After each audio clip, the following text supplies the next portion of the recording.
Salam alaikum az-Zulflaoun, bonsoir.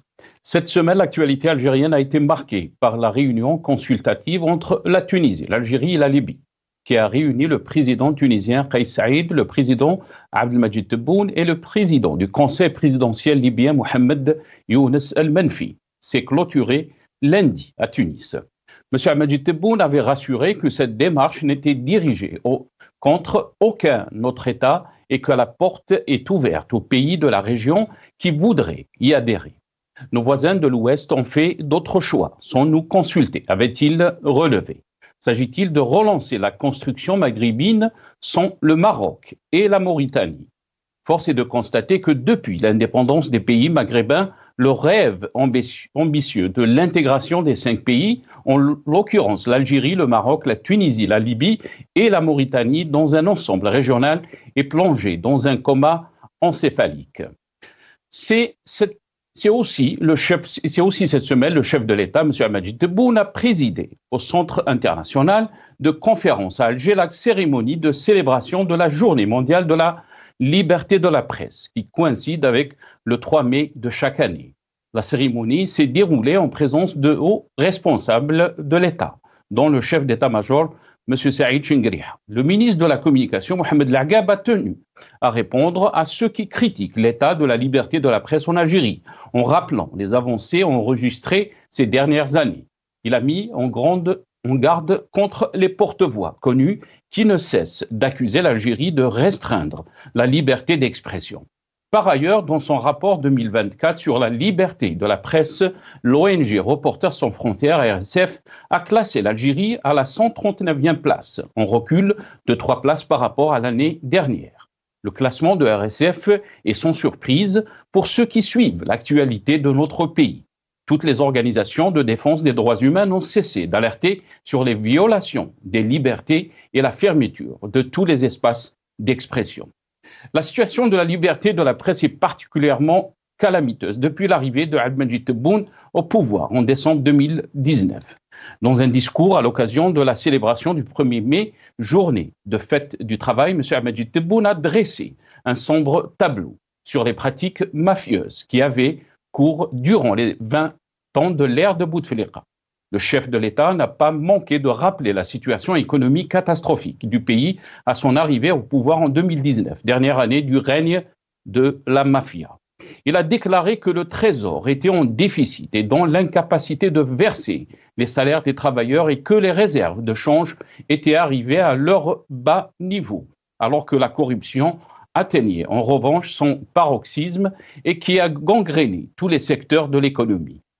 Une période où la classe des travailleurs et les couches moyennes et fragiles des sociétés ont été totalement abandonnées. Le chef de l'État a tenu un discours empreint de nationalisme économique. Tebboune s'inscrit en anti-Bouteflika. Il refuse tout endettement de l'Algérie, sans citer à aucun moment de nom. Il a révélé que des responsables avaient acquis des avions pour rejoindre Paris. Ils étaient l'État dans l'État. Entre deux révélations gravissimes sur l'ère Bouteflika, Tebboune se lance des fleurs et assure que grâce à ces réformes, les résultats se font déjà sentir. Notre production nationale s'illustre à l'intérieur comme à l'étranger, malgré la période du Covid, assure-t-il. Bien entendu, Abdelmadjid Tebboune a omis de dire aux Algériens qu'il a accompagné le règne mafieux de Bouteflika pendant ses 20 ans de règne. N'a-t-il pas été plusieurs fois ministre et même Premier ministre de ce même Bouteflika, avant qu'il ne soit renvoyé sans ménagement? Nous débattrons de toutes ces questions et de toutes ces contradictions, juste après cette petite intro.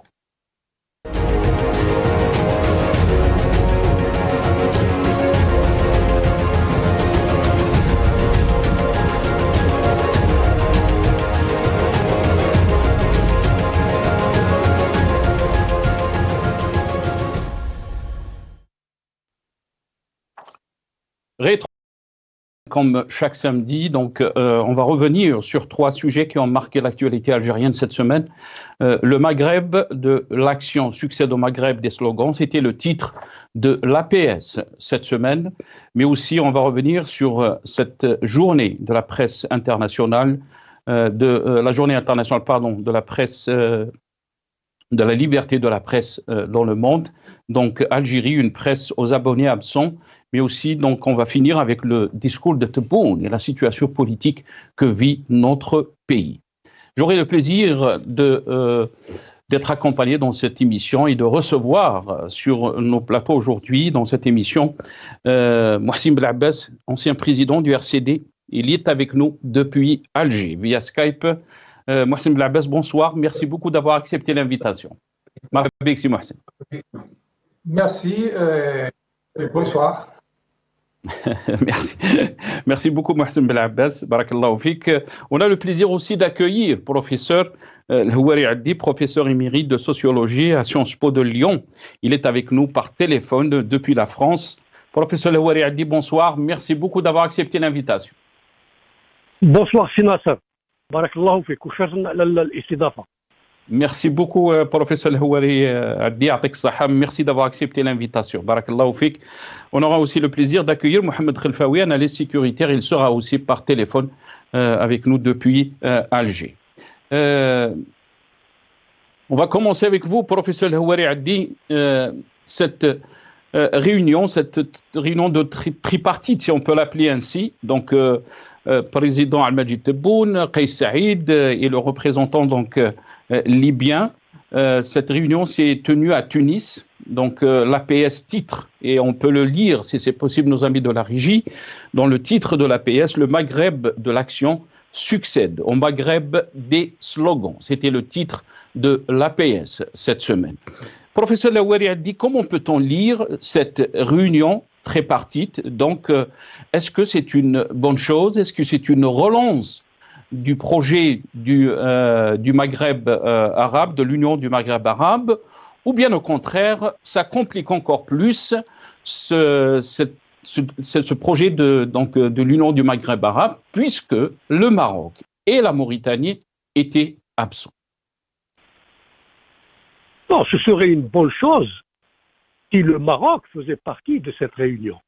Alors, il faut rappeler des fondamentaux. Le premier fondamental, le premier parti nationaliste qui a été créé en France dans l'émigration et qui revendiquait l'indépendance de l'Algérie et la rupture avec l'administration coloniale, il s'appelait l'Étoile nord-africaine.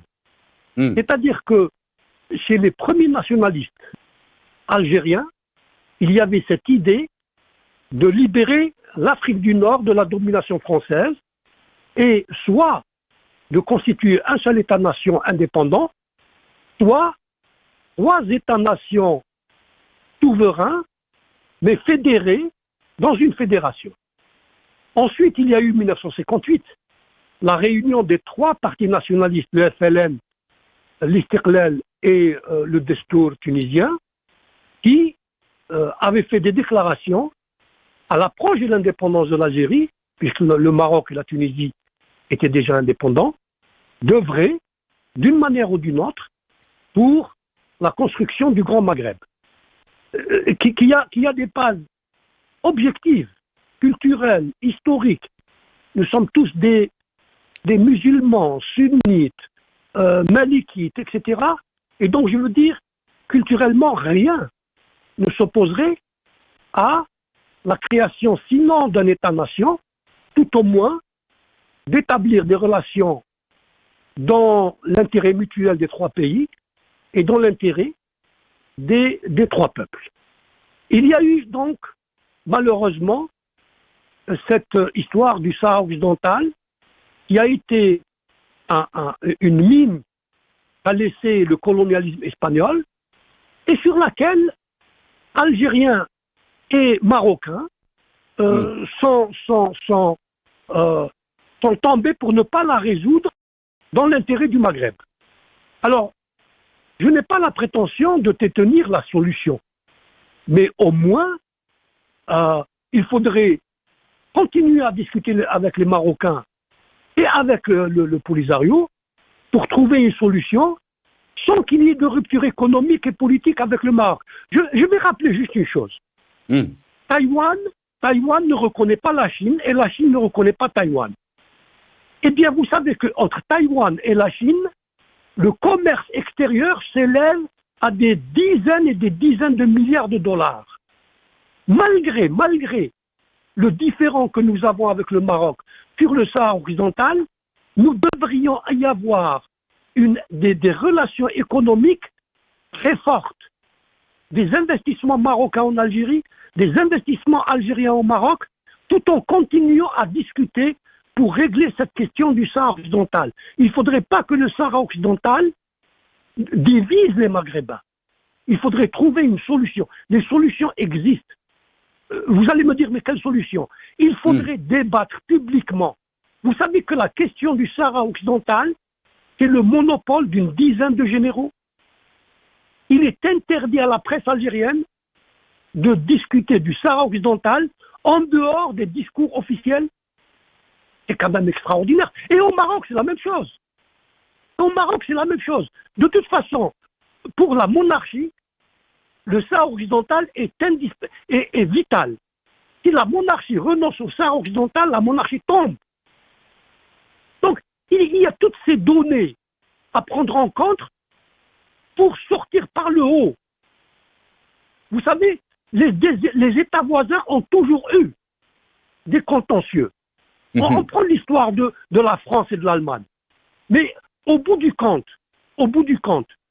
avec le voisin, on fait la paix. Et nous, avec le voisin, on est dans une situation de ni paix ni guerre. Avec le voisin, on fait la paix. Et la paix dans l'intérêt des deux peuples. Alors, je n'ai pas... Mais quand on entend des déclarations, professeur Houari Addi, oui. La question est tellement sensible parce que on entend par exemple des déclarations, surtout dans les médias algériens, mais aussi, on l'a entendu, des responsables algériens qui appellent le Maroc par le voisin Jarsou, comme il a été appelé dernièrement. Et vous avez donné donc l'exemple de la Chine et de Taïwan. Est-ce que vous pensez qu'on peut dépasser donc la question du Sahara et essayer de trouver donc tout ce qui nous réunit, tout ce qui unit ces deux peuples, algériens et marocains? Est-ce que vous pensez qu'on peut dépasser cette crise, Houari Addi? Ou vous avez parlé de... Vous savez que quand un Marocain vient en Algérie, il est bien accueilli. Lorsqu'un Algérien va au Maroc, il est bien accueilli. Au niveau des sociétés, il y a ce terreau commun. Et on le sent. Nous avons eu ce problème que nous a légué le colonialisme espagnol et que Boumedienne, il faut dire, c'est Boumedienne, il n'a pas su le gérer. Il n'a pas su le gérer pour éviter l'impasse qui dure depuis 50 ans. Vous vous rendez compte? 50 ans. Alors que nous sommes un seul peuple. Absolument. On va essayer de... Professeur Houari, restez avec nous. On va essayer d'écouter donc Mohsen Belabès, qu'est-ce qu'il en pense de cette question. Mais avant de lui donner la parole, on va écouter d'abord Majid Tebboune. C'est les déclarations qu'il avait donc, par rapport à cette question, cette réunion, cette tripartite entre l'Algérie, la Tunisie et la Libye. On l'écoute. نديروا لقاءات في البداية بدون ما نقصي أي واحد، نحاولوا نتلاقوا ننسقوا مع بعض، نوحدوا كلمتنا في بعض المواضيع الدولية، في بعض المواضيع في اتفاق على أساس نخلق كيان إن شاء الله فيها بادرة تاع خير إن شاء الله. إن شاء الله. ماهيش موجهة ضد أي. Donc ça, c'était les déclarations de Majid Tebboune. Donc cette réunion de tripartite à Tunis, elle n'est dirigée contre aucun de nos voisins de l'Ouest. La porte est ouverte aux pays de la région qui voudraient y adhérer, d'après donc les déclarations de Majid Tebboune. Mohsen Belabès, qu'est-ce que vous en pensez donc de cette réunion? Et quand on voit aussi le titre de l'APS qui revient donc à relayer le G3 est né à Carthage, le Maghreb de l'action succède au Maghreb des slogans. Qu'est-ce que vous en pensez, Mohsen Belabès? Moi, j'aurais dit qu'ils auraient dû mettre comme titre plutôt le Maghreb du slogan se pérennise, parce que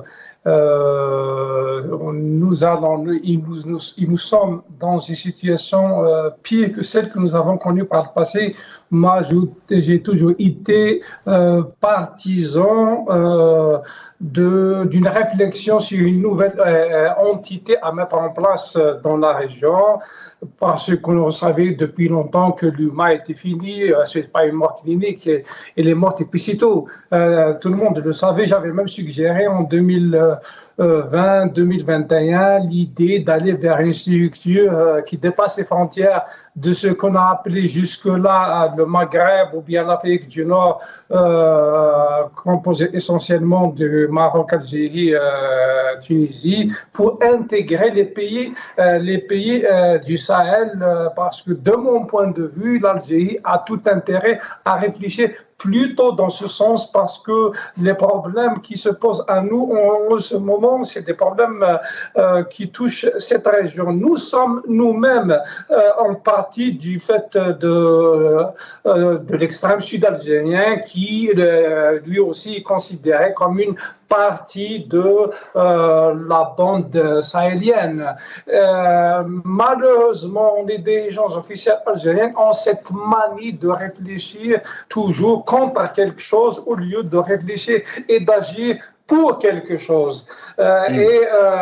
En ce moment, moi, je pense que nous avons intérêt à réfléchir à comment donner de la légitimité d'abord aux dirigeants et aux institutions algériennes. Nous sommes, d'autant plus que nous sommes à la veille d'une soi-disant élection présidentielle. Nous avons aussi besoin de donner de la légitimité aux institutions et aux dirigeants libyens. Nous avons aussi besoin de le faire du côté de la Tunisie. La réalité, c'est que il faudra le dire si on veut sortir de cette crise permanente. La réalité, c'est que nous avons perdu de notre influence, y compris dans des pays comme la Tunisie et la Libye. C'est pas le fait de créer ce qu'ils appellent le G3 qui va régler un problème. Et en plus, quand on crée ce genre de structure, il fallait d'abord réfléchir à des objectifs plutôt économique et politique en priorité, sécuritaire, que de dire que nous allons créer une entité pour pouvoir avoir les mêmes positions sur la scène politique internationale. C'est pas ça l'objectif de ce genre de structure. Et plus important que cela, ne pas perdre de vue que nous avons tout intérêt à réfléchir à comment faire en sorte à régler le problème avec le Maroc. Ça doit être l'un des objectifs de ce genre de structure. Si jamais ça va être créé, on ne peut pas s'éterniser avec ces problèmes avec le voisin marocain. Donc le problème, je pense qu'il est plus vaste, plus compliqué, et j'insiste sur cette question de légitimité des dirigeants et des institutions, parce qu'il est malheureux de le dire, que notre pays se retrouve dans une conjoncture où son influence au Moyen-Orient est quasiment nulle. Son influence au niveau du Sahel, elle est en déclin. Son influence dans la région méditerranéenne, c'est pareil.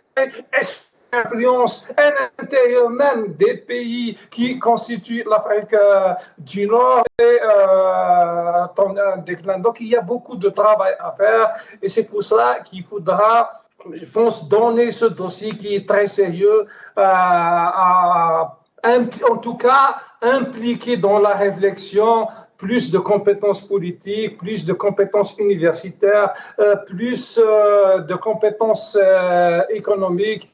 Il y va de l'intérêt de notre pays.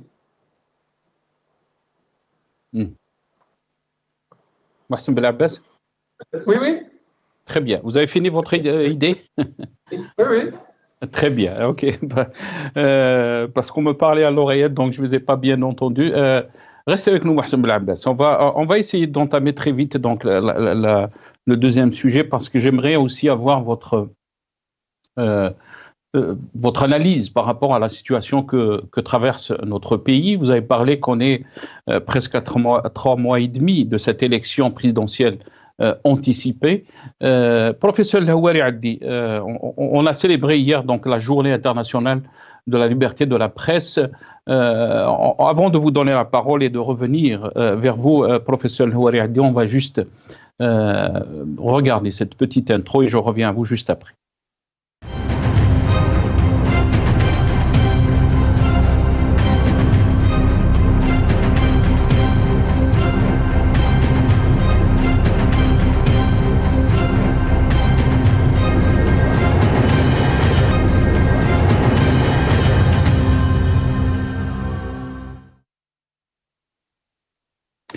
Donc, Algérie, une presse aux abonnés absents, c'est le deuxième titre de cette émission.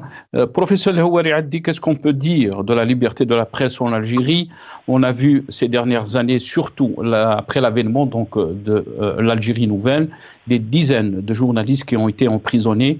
On peut parler du dernier donc qui est toujours en prison, Ihsan El Qadi, le journal Liberté qui a été fermé, la fermeture donc du journal Liberté en avril 2022, la fermeture aussi de Radio M, Maghreb émergent et des dizaines de journalistes donc au chômage. Houari Addi, qu'est-ce qu'on peut dire par rapport à cette journée et concernant aussi la liberté de la presse en Algérie? Sur ce point-là, je ne vais pas être très long. Vous savez, seuls les pays où la liberté de la presse n'existe pas, où on célèbre officiellement la journée de la liberté de la presse. Vous ne trouverez aucun pays démocratique où la liberté de la presse existe qui célèbre la liberté de la presse. Parce que la liberté de la presse, elle ne doit pas être célébrée. Est-ce qu'on célèbre le fait qu'on respire? La liberté de la presse, c'est la respiration. Sans liberté de la presse, l'État se réduit en peau de chagrin. La corruption s'élargit. L'administration, c'est l'arbitraire. Il y avait un acquis après 1988, et cet acquis, c'était que la liberté de la presse s'exerce en critiquant le pouvoir formel. Les préfets, le président, les ministres, et on ne touche pas à l'armée. Eh bien, même cet acquis aujourd'hui, il a été remis en cause. La presse n'arrive même pas à critiquer le pouvoir formel. Elle n'arrive pas à critiquer un préfet ou un ministre ou le président. Non. Donc on est revenu aux années 70, le parti unique interdit d'exprimer son opinion. Interdit d'exprimer son opinion personnelle. C'est tout. Il n'y a pas de liberté de presse comme il n'y a pas de liberté démocratique. Nous sommes dans une période de reflux. Et sincèrement, j'espère qu'il va y avoir un sursaut de l'élite militaire, parce que c'est elle qui bloque, et l'élite militaire dirigeante, qui n'a pas confiance dans sa société, qui pense que les civils sont des traîtres potentiels. Ils ont oublié que ce sont des civils qui ont créé cette armée. C'est Karim Belkacem, Aït Ahmed Ben Bella, Boudiaf, c'est des civils qui ont créé cette armée. Ils ont oublié la mémoire, ils n'ont plus la mémoire du mouvement national. Il faut avoir confiance dans cette jeunesse.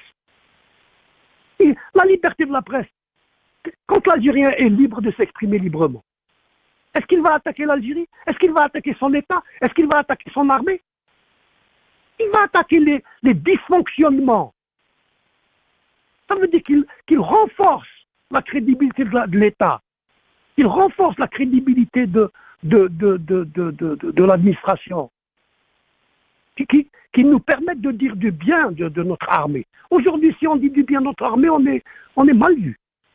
Mal vu, c'est-à-dire parce qu'il y a un contentieux politique entre la société algérienne et le commandement militaire. Et donc, moi j'aimerais bien revenir à faire l'éloge de l'armée, mais je ne peux pas. Parce qu'il y a un contentieux politique. Le grade de général est une fonction politique, alors que le grade de colonel, c'est une fonction militaire. Voyez-vous? Donc, la liberté de la presse, elle touche à tout. Elle touche même à ce point sensible que je viens... si je disais ça en Algérie, je serais arrêté ipso facto. Voyez-vous? Alors que je ne critique pas l'institution, au contraire. C'est une institution qui a été créée avec les larmes et le sang de nos parents. Je critique sa politisation. Je critique l'impasse. Je critique le fait qu'un général algérien ou qu'un officier algérien ne peut pas sortir en tenue de sortie fièrement dans la rue. C'est ce que je regrette.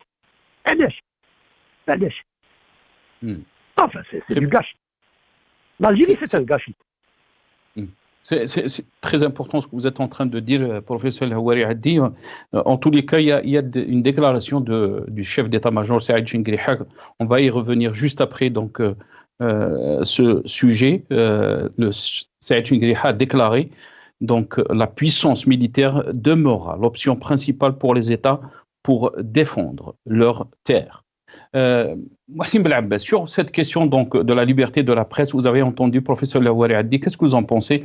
Il faut aussi rappeler le cas de Farid Alilet, le journaliste donc de Jeune Afrique, qui a été expulsé de son propre pays. On va écouter l'Agab, qu'est-ce qu'il a déclaré à propos donc de cette affaire. القضية لا تتعلق بفريد عليلات كمواطن جزائري. القضية هو أنه فريد يشتغل في مجلة يعني خضات مواقف تحريرية يعني غير ودية غير مرحب بها في الجزائر إلى غاية اللحظة. عندما تتغير نظرتها إلى الجزائر مرحبا بها. بالنسبة لفريد عليلات راه خونا وراه جزائري وتحمل حلو الجنسية الجزائرية. الإشكال هو أنه في الوقت اللي جون أفريك غير مرحب بها في البلد، سي فريد كي يدخل للجزائر إذا يدخل كمواطن جزائري يجي زيارات عائلية ولا حتى واحد ما يقدر يرجع ولا يهضر معاه. الدستور واضح حتى واحد ما يقدر يهضر معاه. الآن إذا الوسيلة الإعلامية اللي هي جون أفريك تحب تستغل الجنسية الجزائرية تاعو وتدخل بطريقة منتوية والقيام بأعمال صحفية، هذا اللي غير مقبول. Donc ça, c'était les déclarations de Mohamed Lagab, ministre de la Communication. Mohsen Belabès, quel état des lieux peut-on faire donc, de la liberté de la presse en Algérie, surtout après l'avènement d'Ahmed Tebboune à la tête de l'État? C'est malheureux de le dire, mais je pense que le ministre vient de résumer un peu la situation. Quand un ministre se transforme en une sorte de policier, il y a un problème. Moi, je suis de ceux qui pensent que dans un pays où la liberté de la presse existe, on n'a même pas besoin de ce genre de ministère. La réalité, c'est que dans notre pays, il n'y a pas que seulement un problème de liberté de la presse, il y a un problème de liberté au pluriel. Toutes les libertés ont été perdues ces dernières années, notamment depuis l'arrivée d'Abdelmajid Tebboune au pouvoir. Donc, que ce soit la liberté d'organisation, la liberté de la presse, même la liberté d'investir, toutes les libertés ont été perdues dans notre pays. Pour certains, ils iront jusqu'à dire la liberté de respirer, puisque beaucoup de jeunes pensent que pour respirer maintenant, il faudra prendre des bars qui rejoignent dans l'autre rive de la Méditerranée. Moi, je pense que le problème est global. Il y a une opportunité cette année, puisque le débat est revenu sur la légitimité des dirigeants et des institutions. Il s'agit de cela depuis l'avancement de la date des élections présidentielles. Donc, ce débat est revenu. Les Algériens, moi je parle des Algériens au pluriel, je n'aime pas trop parler des acteurs politiques qui soient de l'opposition ou du pouvoir. C'est tous les Algériens qui sont concernés, doivent réfléchir sur comment agir de façon solidaire dans le sens du rétablissement de la légitimité au niveau des institutions et des dirigeants de notre pays. Le débat sur comment régler ce genre de problématiques de façon pérenne, il est revenu. Même si le courage manque un peu pour un certain nombre d'acteurs pour dire les choses. Et c'est normal que ce courage manque. Moi, je le comprends. Nous sommes depuis 2020 dans un pays où dès que vous avez une opinion politique sur une question en relation justement à la gestion du pays de façon globale, vous risquez de vous retrouver en prison, bien on risque même de monter contre vous des affaires judiciaires constituées de toutes pièces pour vous mettre en prison. Les exemples ils sont nombreux. Le cas de notre ami Qadi Ihsan, qui est le dernier en date, qui est en prison depuis maintenant bientôt 3 années, est assez parlant. Donc il faudra se saisir de cette opportunité pour peser de façon solidaire pour remettre à cette légitimité au niveau des dirigeants de notre pays. C'est dans l'intérêt de l'Algérie. C'est dans l'intérêt des pays de l'Afrique du Nord. Je disais tout à l'heure que cette légitimité, nous devons la rétablir, y compris dans les pays voisins, notamment la Libye et la Tunisie. Vous savez très bien qu'en Tunisie aussi, un recul au niveau de la question des libertés en général a été enregistré depuis l'arrivée de Essebsi. Les décideurs officiels, qu'ils soient militaires ou civils, ou si vous voulez qu'ils soient civils ou antérieurs, ils doivent réfléchir dans l'intérêt de l'Algérie et de cesser de réfléchir à comment mettre leurs parrains, donc leur pion au niveau de la chefferie de l'État. Il faut qu'on sorte définitivement de ces guerres claniques qui ont parasité, voire noirci de façon pérenne la situation en Algérie. Vous savez, c'est malheureux. Quand je tombe à M. Abdelmajid Tebboune dans son discours, j'ai souvent l'impression qu'il parle à un autre nom du système algérien et pas aux Algériens. Donc, ils ne s'intéressent pas à nous, y compris dans tout ce qu'ils sont en train de faire. En ce moment, on a l'impression qu'il y a une forme de campagne électorale en interne pour dissuader d'autres clans qui composent le système algérien à présenter un candidat à cette élection. Il faut qu'on sorte de cette situation, et pour sortir de cette situation, nous devons mettre en place des mécanismes qui permettent d'avoir une vie politique, que ce soit au niveau institutionnel, que ce soit au niveau de partisan, qui permettent une compétition à tous les niveaux. Ces mécanismes, ils existent partout, ils sont connus y compris par le pouvoir algérien. Malheureusement, il les a toujours dévoyés. L'idée de l'instance indépendante de gestion des élections est toujours d'actualité. Il suffit d'aller dans le sens de l'association des différents acteurs politiques pour réfléchir au mécanisme du choix de la composante de cette instance de gestion des élections et de ses objectifs et missions.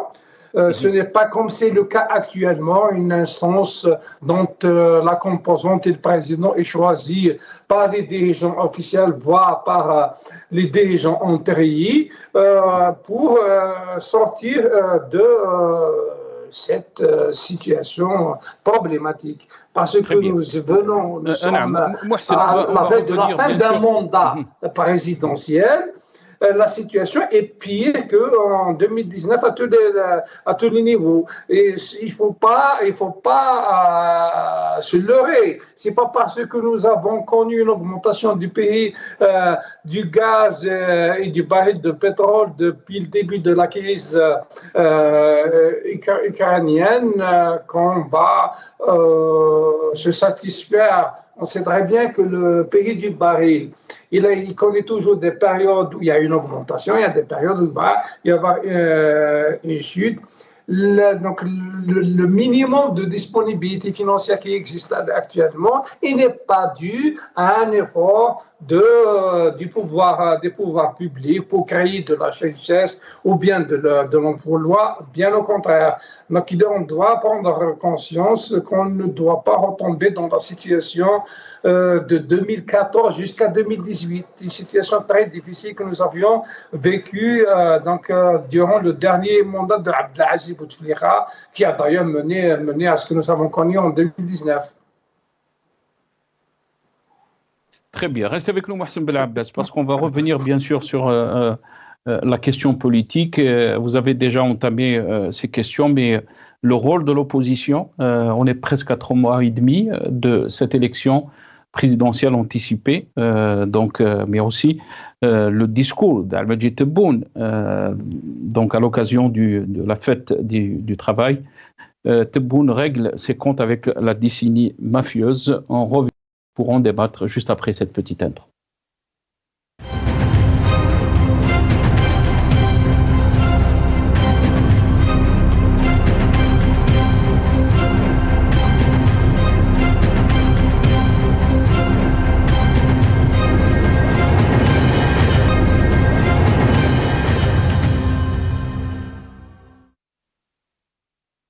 Donc, Al-Majid Tebboune avait fait un discours donc, à l'occasion de cette journée du travail, le 1er mai. Il a parlé de la décennie mafieuse. Là, il parle bien sûr du règne de Bouteflika. On va écouter dans ce passage Al-Majid Tebboune. لقد غيرت أحداث 2019 والانتخابات الرئاسية المؤجلة من يوليو 2019 إلى تلك المنظمة في عجالة في ديسمبر 2019 الرزنامة الانتخابي.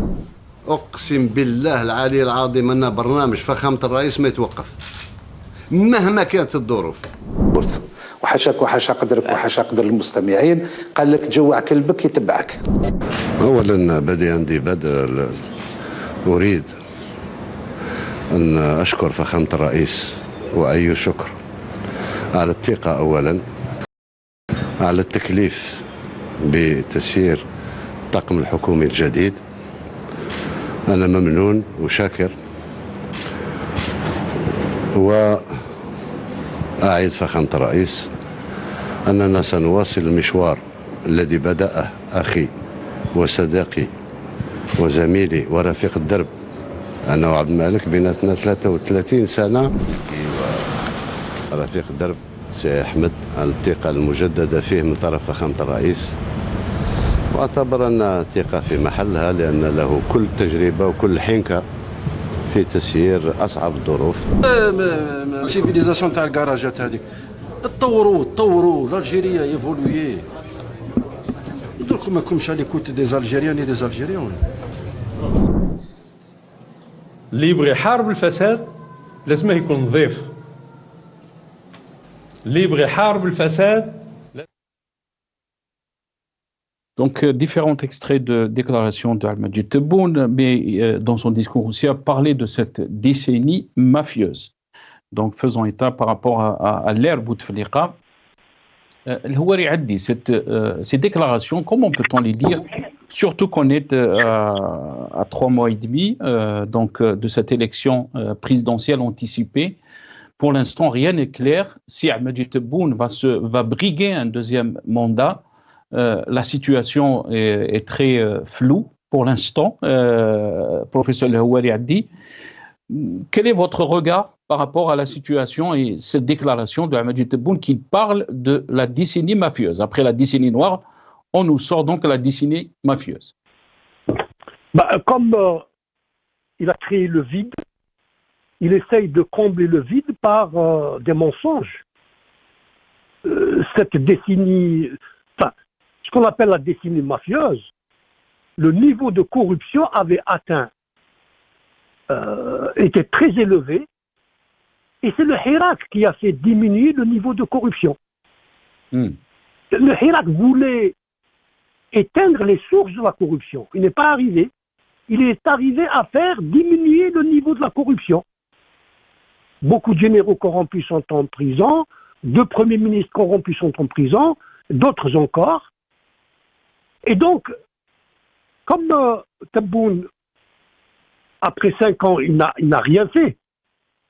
Et s'il y a une amélioration du budget de l'État grâce à l'augmentation des prix de pétrole, comme vient de le rappeler Mohsen Abbas, ça ne veut pas dire que la situation économique et sociale est améliorée en Algérie.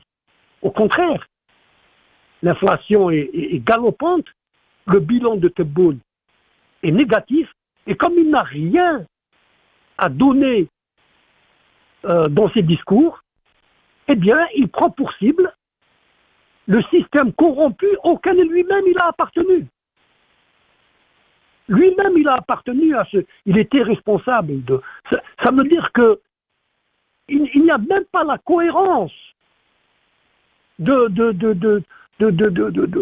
y a 10 ou 15 ans ou 20 ans. C'est le brouillard. Maintenant, je ne dirais pas que c'est la confusion, je dirais que c'est l'opacité. Ce sont les décideurs. Ce sont les décideurs. Et qui sont les décideurs? C'est une trentaine de généraux qui choisissent le candidat qui sera élu. Et est-ce que c'est très important ce que vous êtes c'est très important ce que vous êtes en train de dire. Je vais vous laisser continuer. Quand vous dites 30 généraux, c'est eux qui vont décider donc le prochain président. Est-ce que vous pensez que ils ont décidé déjà, est-ce que Al-Majid Tebboune sera le prochain ou briguera le 2e mandat, il sera encore président pour un 2e mandat? Il y a des signes qui indiquent qu'ils ne sont pas d'accord. La sortie de Soufiane Gilali qui a critiqué la candidature de Tebboune indique qu'il a été aiguillonné par un courant de généraux qui ne veulent pas de Tebboune. Parce que quel est le problème des généraux? Le problème des généraux, c'est qu'ils veulent un président qui leur obéisse, mais qui a un minimum de crédibilité et de compétence. Or, Tebboune n'a ni la crédibilité ni la compétence. Et donc, parce qu'ils les cachent mal. Ils ont besoin d'un président qui les cache. Or, lui, il est transparent. Ça veut dire... Comme c'est un président qui n'incarne pas la nation, qui n'incarne pas les symboles de la nation, le système, le roi est nu. Le roi est nu. Le système est nu. Et donc ils ont besoin d'un président qui au moins il sait parler. Là, vous entendez, comment on dit en Algérie, rien. Il dit n'importe quoi, Tebboune. N'importe quoi. On dirait qu'on est à table dans un café à Oran ou à Alger. Sidi Houari, on va écouter, puisque vous êtes en train de dire qu'il dit n'importe quoi, parce que c'est un président, et on va écouter ce qu'il a déclaré donc dans ce discours qu'il avait fait donc à l'occasion du 1er mai. On l'écoute et je reviens à vous juste après. وصلنا عشرات الجيش الوطني الشعبي اللي خايفين منه من بعيد، ولكن الركائز تاع الاستقلال هو الجيش القوي والاقتصاد القوي.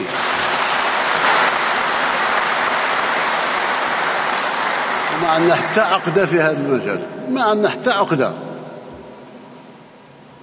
هذا هو تجيني بالكلام الحلو، معليش كلامك راني نديرو على جهه بصح راني شاد حجره في يدي، تخرج على الصف نعطيك.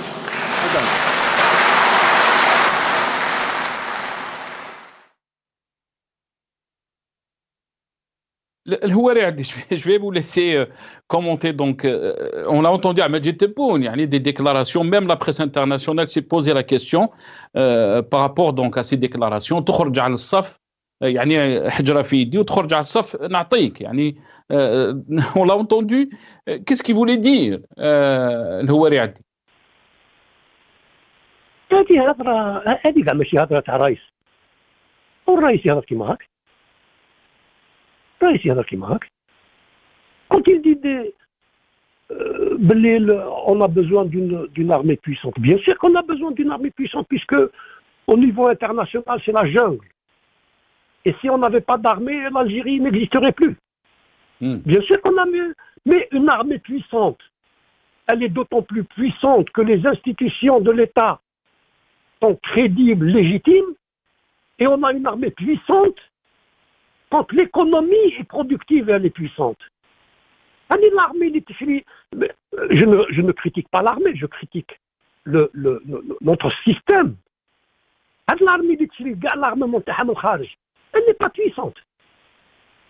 Parce que le Kharij, ils ont les armes qu'ils nous vendent, ils ont des armes qui peuvent neutraliser les armes qu'ils nous vendent. Vous comprenez? On n'est pas puissant. Il faut être encore plus puissant parce que l'environnement international est agressif. Israël est à nos côtés maintenant avec le rétablissement des relations entre Israël et le Maroc. Les Émirats arabes sont en train de comploter pour diviser le pays. Nous avons besoin d'une armée puissante. Nous avons besoin de services de renseignement très efficaces et agressifs vis-à-vis de l'intérieur, vis-à-vis de l'extérieur.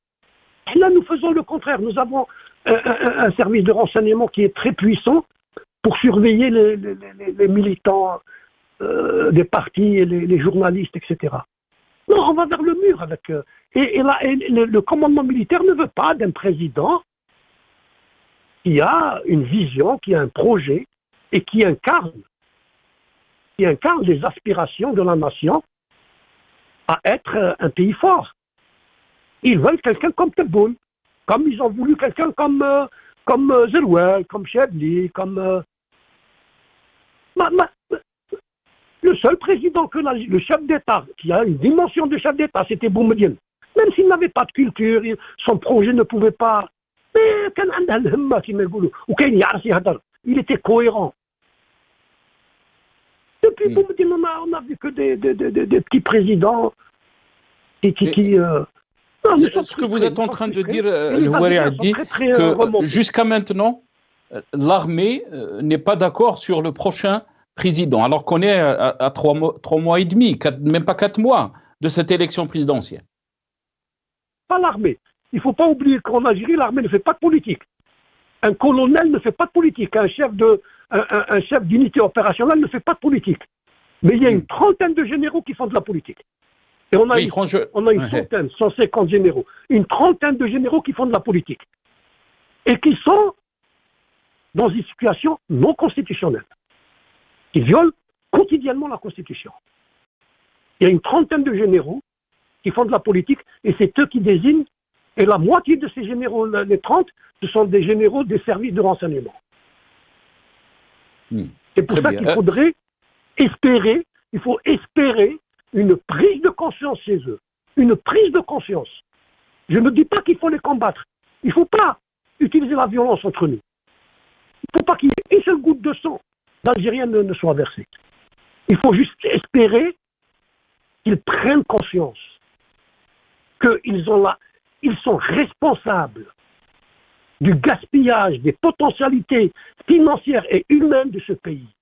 On aurait pu devenir la Chine du sud de la Méditerranée. Mais à cause d'une vingtaine, une trentaine de généraux, on a un président qui fait rire. Et non pas un président dont on doit être fier, dont les Algériens devraient être fiers. Très bien. On va revenir sur les perspectives, le Houari Addi, mais avant d'entamer cette question, Mohsen Belabès, qu'est-ce que vous en pensez? Vous avez dit dans votre analyse qu'il faut saisir ce moment que traverse notre pays, et quand vous dites qu'il faut saisir face à cette opacité, face à ce flou total de la situation du champ politique en Algérie. On est presque à 4 mois, 3 mois et demi donc, de cette élection présidentielle. On n'est pas clair pour l'instant. Qu'est-ce qui se passe? Qu'est-ce qui va se passer? Est-ce qu'Ahmed Tebboune sera candidat ou pas? Mais aussi le rôle de l'opposition, Mohsen Belabès. Quand vous dites qu'il faut saisir ce moment-là, qu'est-ce que vous voulez dire, Mohsen Belabès? D'abord, l'idée, c'est de ne pas rester spectateur et d'attendre qui de tel clan va l'emporter, parce que maintenant tout le monde a compris que les luttes de clans ils sont et que le chef de l'État, quand il parle de l'ancien mafia, c'est parce qu'il considère que le clan qui était au pouvoir à l'époque est toujours là, même si une partie de son effectif s'est recyclé dans le clan au pouvoir actuellement. On sait tous que les clans au pouvoir en Algérie fonctionnent comme des vases communicants. Donc, une bonne partie de la composante de ces clans, donc il va, il vient d'un clan à un autre. Et les compétitions, quand on parle de compétition à l'occasion des présidentielles entre ces clans, en fait, c'est une compétition qui va peser le plus pour avoir les faveurs des décideurs en pays pour placer un chef de l'État. Donc, c'est de toute cette situation qu'il faudra sortir. Donc, l'idée, si on veut peser, c'est que nous-mêmes, dans nos éléments de langage, dans notre communication, on doit plus zoomer sur les instruments, les mécanismes qui peuvent permettre à l'Algérie de se doter de dirigeants et d'institutions qui ont de la légitimité, je parle de la légitimité démocratique, de la légitimité des urnes, de la légitimité populaire. Parce que nous ne sommes plus au lendemain des indépendances, au lendemain des indépendances, les dirigeants officiels, notamment dans les pays qui sont sortis de la colonisation, c'est une légitimité plutôt révolutionnaire que démocratique ou bien électorale. Mais maintenant, nous sommes en 2024, la légitimité ne peut être qu'une légitimité démocratique et populaire. Il y a de la peur, je l'ai dit tout à l'heure, chez un certain nombre d'acteurs.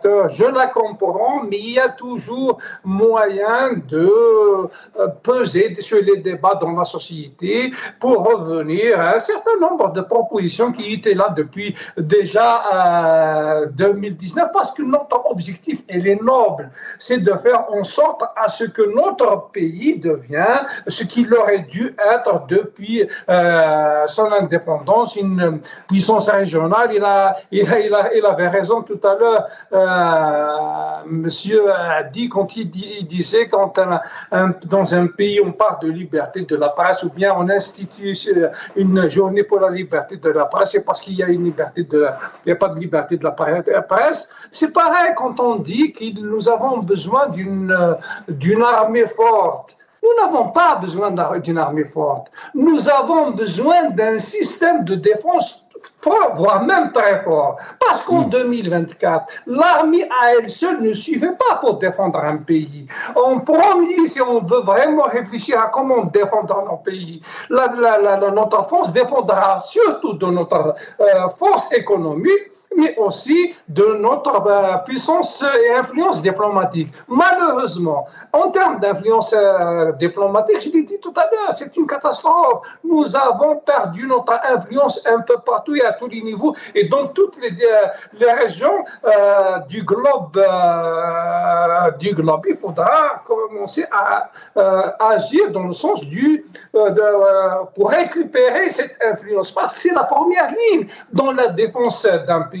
Et en deuxième ligne, il y a donc le développement économique du pays. Malheureusement, là aussi, nous toujours un pays qui dépend à plus de 90%, si ce n'est pas plus, des recettes des hydrocarbures. Mais bien sûr qu'en plus, nous avons besoin d'une armée forte par son renseignement, mais aussi par son armée terrestre, son armée de l'air, etc., etc.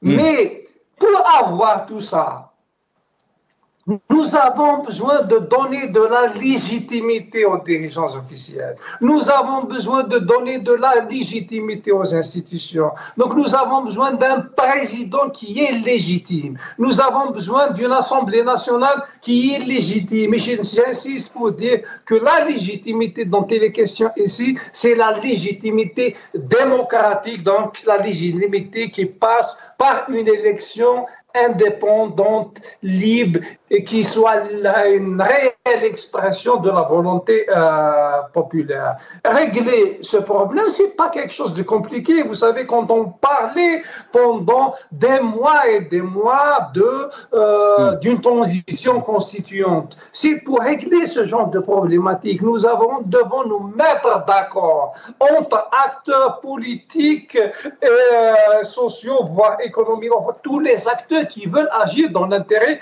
de notre pays sur les mécanismes qui vont nous permettre de donner de la légitimité aux institutions pour faire en sorte à ce que réellement on sorte définitivement de ce que nous avons vécu depuis 1962 à ce jour, à savoir des crises cycliques, des compétitions entre des dirigeants sans compétences, sans légitimité, qui continuent à tirer le pays vers le bas.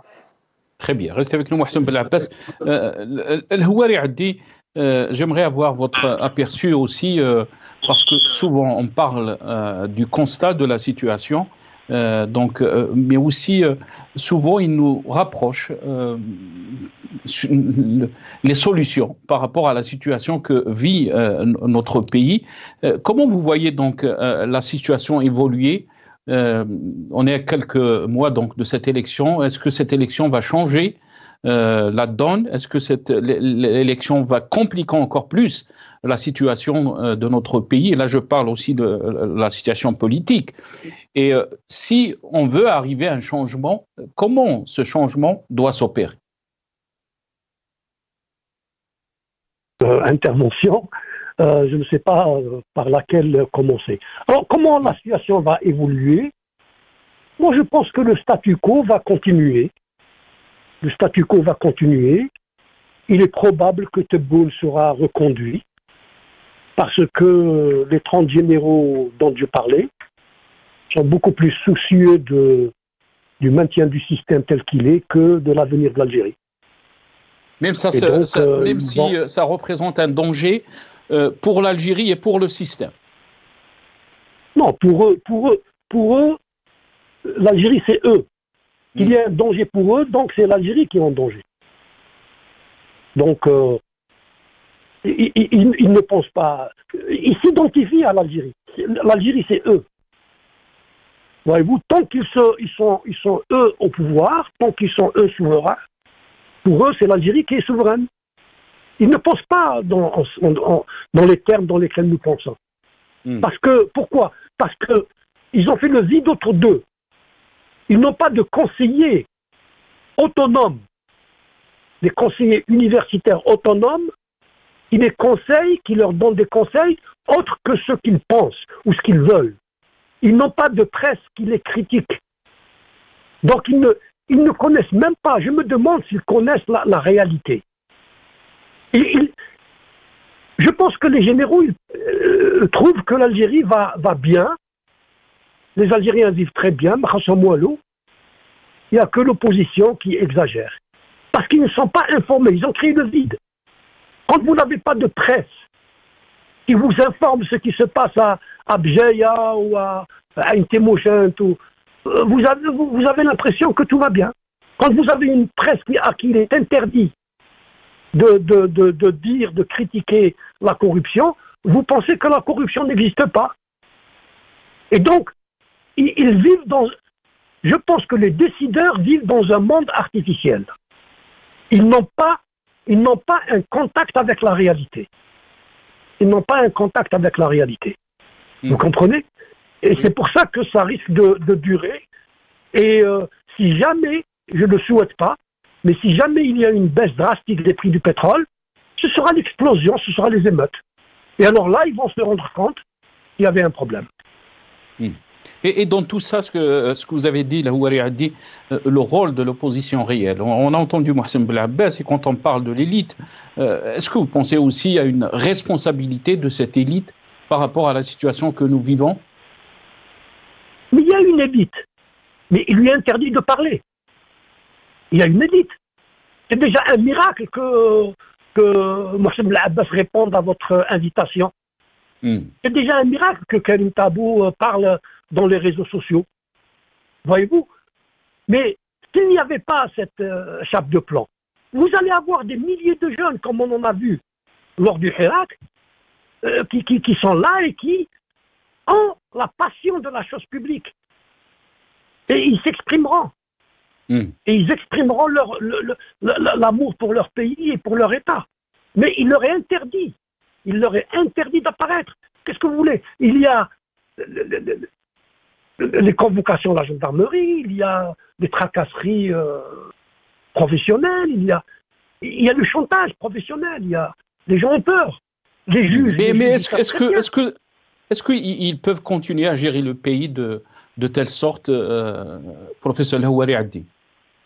Ils peuvent continuer parce que les Algériens, et ça c'est une bonne chose, ils ne veulent pas que le pays tombe dans des troubles qui risquent de profiter aux Émirats ou à Israël ou à d'autres pays qui n'attendent que ça. Et donc les Algériens, vous savez, la sagesse populaire, ils disaient bon, on attend. On attend. Il ne faudrait pas porter atteinte à l'unité du pays. Il ne faudrait pas porter atteinte à la paix civile, à l'ordre public. Voyez-vous? Et la trentaine de généraux dont Dieu parle, ils en profitent. Ils en profitent. Ils profitent de la générosité de ce peuple. Ils profitent de ce que ce peuple aime son pays au point où il accepte la médiocrité il accepte de ne pas se soulever contre la médiocrité pour ne pas donner des opportunités aux Émirats arabes de venir créer du désordre. Et est-ce que dans tout ce constat, donc, est-ce que vous pensez que le Hirak peut ressurgir une autre fois comme il l'a fait en 2019? Personne n'attendait donc ce soulèvement populaire en 2019. Est-ce qu'on est dans cette situation, professeur Houari? Le Hirak est toujours là. Et d'ailleurs, la répression contre les médias, contre les militants, montre que le Hirak est là. Et montre que les décideurs ont peur que le Hirak revienne dans la rue. Le Hirak est irréversible. Il est souterrain, il est en attente, mais il y aura l'occasion, l'opportunité pour qu'il revienne. Et il reviendra en force, il reviendra pacifiquement, et cette fois-ci, fort de l'expérience du Hirak de 2019, je pense qu'il ne réussira parce que il est susceptible de rallier une partie de l'élite militaire aux revendications pour la construction d'un État moderne. Parce que si le Hirak a échoué, et on peut dire globalement il a échoué dans son projet de transition, c'est parce que l'élite militaire est restée solidaire. Une partie de l'élite militaire n'a pas rejoint le Hirak. Voyez-vous, il aurait fallu que, quand je dis rejoindre le Hirak, non pas dans la rue, mais impose au moins une partie des revendications du Hirak dans la sphère politique des généraux. Ça n'a pas été fait. Bon, Malish, dans 5 ans, dans 10 ans, dans 2 ans, l'avenir appartient à la démocratie en Algérie. Merci beaucoup, professeur Houari Addi. Barakallahu fik. Merci pour votre temps et à Texaha parce que vous avez prévu donc de rester avec nous au moins 20 minutes, mais vous avez pris le temps donc de rester avec nous presque toute l'émission. Barakallahu fik, Sil Houari Addi. On finit avec Mohsen Belabbas. Mohsen Belabbas, la démocratie finira à triompher, en Algérie. Vous avez entendu le Houari Addi. Qu'est-ce que vous en pensez? C'est une situation qui est compliquée que nous vivons et n'est pas facile, mais en même temps, tous les ingrédients qui ont fait sortir le peuple algérien en 2019 sont toujours là. Donc personne ne peut dire que le Hirak ne peut pas revenir. Mohsen Belabbas. Oui, c'est connu. Moi, j'ai toujours parlé des crises cycliques que connaît l'Algérie depuis 1962, mais c'est important aussi de dire qu'il y a des soulèvements révolutionnaires, des soulèvements populaires, des formes de Hirak cycliques. Donc, oui, le Hirak peut ressurgir à n'importe quel moment. Qu'est-ce qui fait que des Hirak existent? Qu'est-ce qui fait que des révolutions existent? C'est quand un pays est mal géré, quand on partage dans une crise multidimensionnelle. Le cas actuellement, nous ne sommes pas, comme dirait l'autre, sortis de l'auberge, voire la situation s'est beaucoup aggravée. Autant le peuple algérien, dans sa majorité, a quand même fait un saut qualitatif dans le sens d'une meilleure perception de la politique, des questions politiques. Autant la composante du système algérien a fait un bond en arrière, donc un saut régressif dans la compréhension des enjeux qui entourent la vie des nations dans notre ère.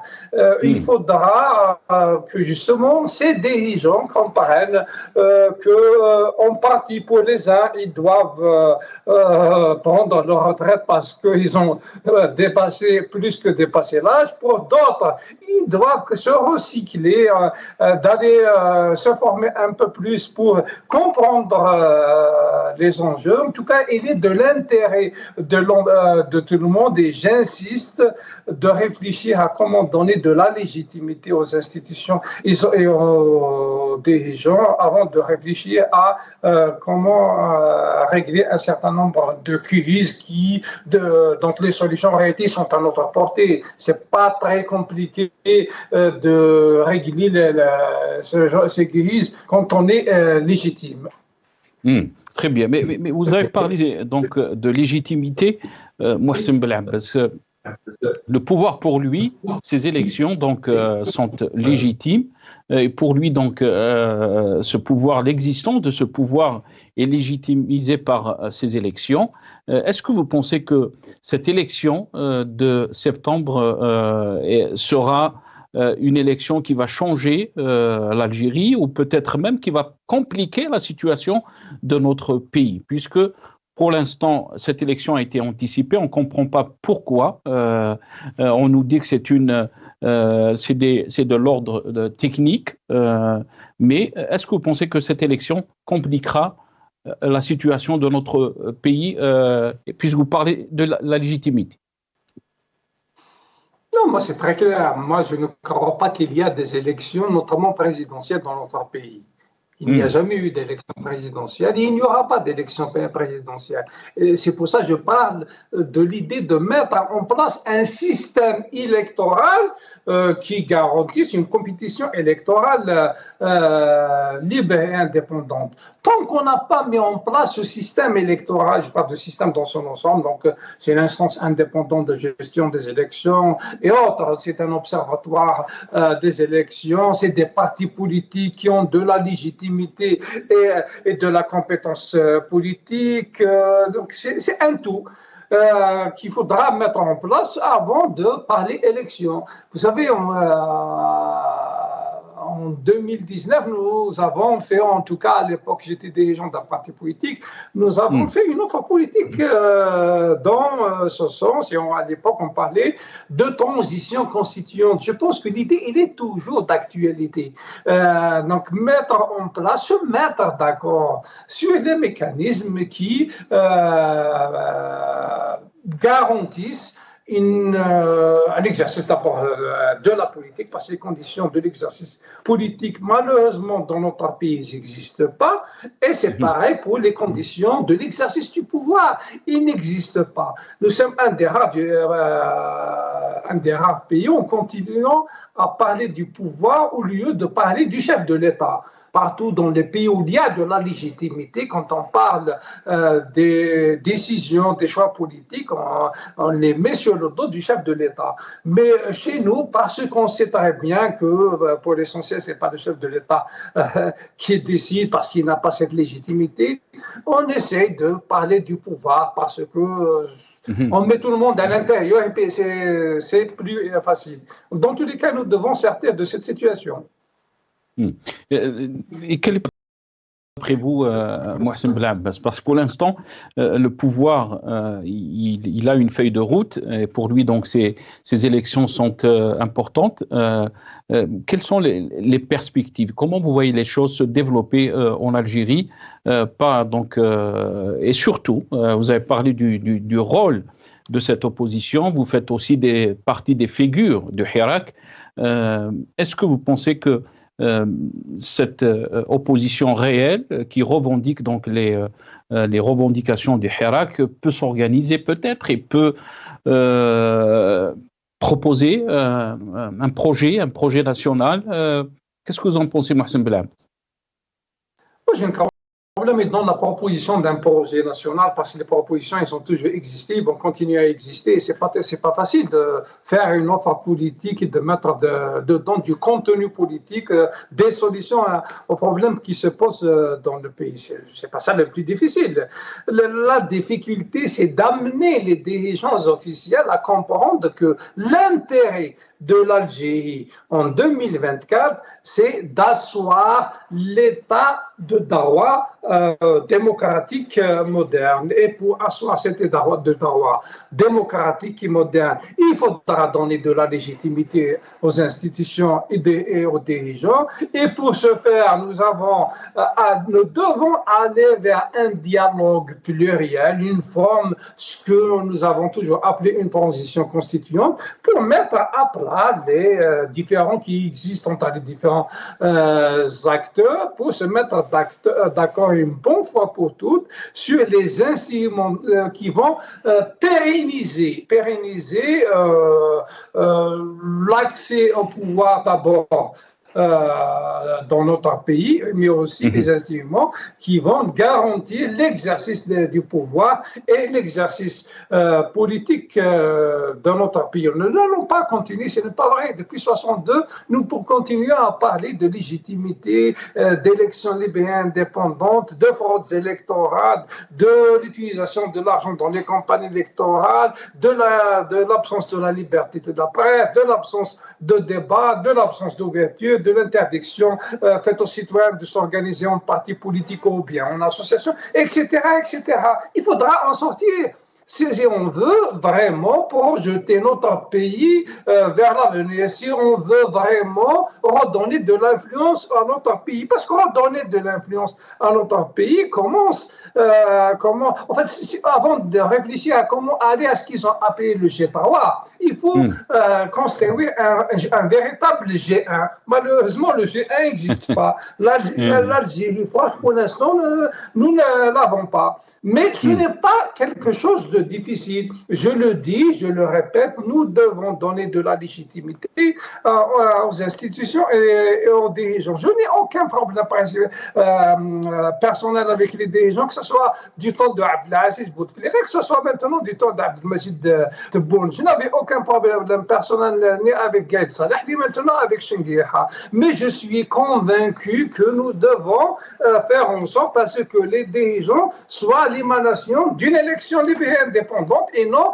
des dirigeants désignés ou bien qui ont eu l'appui des hommes antérieurs pour accéder au pouvoir. C'est dans l'intérêt du pays. C'est aussi simple que ça. Ils ont beau instrumentaliser la justice et les services de sécurité contre les dirigeants politiques, en tout cas contre moi-même, je continuerai à penser que nous devons aller vers un État civil. Nous devons donner de la légitimité aux dirigeants. Je vais continuer à dire que l'élection de 2019, c'était une élection truquée, qu'une instance dite indépendante installée à l'époque, son président a revendiqué publiquement qu'il a été installé par l'ancien chef de l'état-major quand il l'avait remercié publiquement pour la confiance qu'il avait mis en sa personne, etc., etc.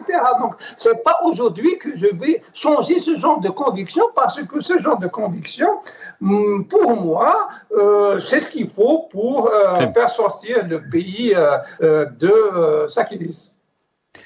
Merci beaucoup, Mohsen Belabbas. Il me reste 30 secondes. J'aimerais terminer cette émission. Mohsen Belabbas, donc, on va juste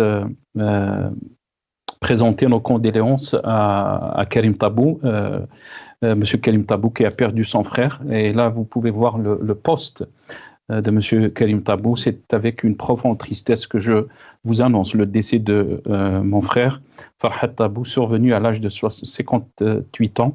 La veille funèbre aura lieu aujourd'hui à la maison parentale. Son enterrement aura lieu demain, le dimanche, le 5 mai 2024, après la prière du Dhuhr dans notre village natal à Itamar, commune d'Eit Bouadou, Tizi Ouzou. Que son âme repose en paix. Toutes nos condoléances donc à Karim Tabou, sa famille et ses proches. Rabbi yarhamou yussa alayh. Inna lillahi wa inna ilayhi raji'un. Donc vous voyez là la photo de Farhat Tabou, le frère de Karim Tabou. Rabbi yarhamou yussa alayh. Mohsen Belabbas, je ne sais pas si vous voulez dire un petit mot par rapport à ça. J'ai eu l'occasion tout à l'heure de présenter mes condoléances à Monsieur Karim Tabou. Bien sûr, c'est un jour de deuil pour Monsieur Karim Tabou. Je suppose que s'il n'y avait pas ce deuil, on aurait pu l'avoir aujourd'hui dans cette émission. Absolument.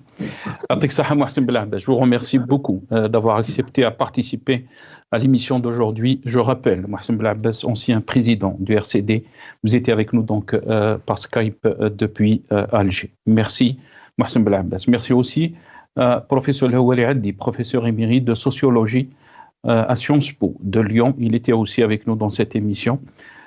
Désolé, donc on n'a pas pu avoir Mohamed Khalfaoui qui était prévu dans cette émission à la liste sécuritaire. Comme ça, on est arrivé à la fin de cette émission. Merci beaucoup d'avoir suivi cette émission. Je vous retrouve demain, Inch'Allah.